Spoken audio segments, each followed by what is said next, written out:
నమస్తే, welcome to Telugu one cinema. This is Diveshri. తెలుగునాట తిరుగులేని క్రేజ్ ఉన్న స్టార్స్లో పవన్ కళ్యాణ్ ఒకరు. ఆయన సినిమా వస్తుందంటే తెలుగు రాష్ట్రాల్లో ఉండే సందడే వేరు. చాలా రోజుల ముందు నుంచే ఆ హడావిడి కనిపిస్తూ ఉంటుంది. కానీ హరిహర వీరమల్లు విషయంలో ఆ హడావిడి కనిపించడం లేదు. సినిమా విడుదలకు ఇంకా 10 రోజులే సమయం ఉంది.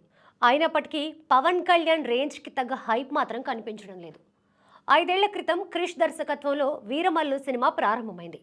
కరోనా రావడం, పవన్ పాలిటిక్స్తో బిజీ కావడం వంటి కారణాలతో షూటింగ్ ఆలస్యం అవుతూ వచ్చింది. దీంతో ఈ సినిమాను పూర్తి చేసే బాధ్యతను మరో దర్శకుడు జ్యోతి కృష్ణ తీసుకున్నాడు. ఇప్పటికే ఎన్నోసార్లు వాయిదా పడిన ఈ సినిమా ఎట్టకేలకు జూన్ 12న ప్రేక్షకుల ముందుకు రానుంది. విడుదల తేదీ దగ్గర పడుతున్నప్పటికీ వీరమల్లుపై పెద్దగా బజ్ లేదు. దానికి రకరకాల కారణాలున్నాయి. సినిమా బాగా ఆలస్యం అవ్వడం, దర్శకుడు మారడం వంటి కారణాలు వీరమల్లుపై హైప్ తగ్గేలా చేశాయి. సాంగ్స్ చార్ట్ బస్టర్స్ కాలేదు. ప్రమోషన్స్ విషయంలో మూవీ టీం దూకుడుగా లేదనే అభిప్రాయాలు ఉన్నాయి.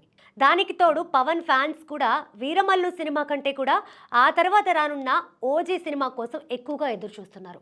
ఇలా పలు కారణాల వల్ల పవన్ కళ్యాణ్ స్థాయికి తగ్గ హైప్ వీరమల్లుకి రావట్లేదనే కమెంట్స్ వినిపిస్తున్నాయి. అయితే పవన్ కళ్యాణ్ స్టార్డమ్ని తక్కువ అంచనా వేయలేము.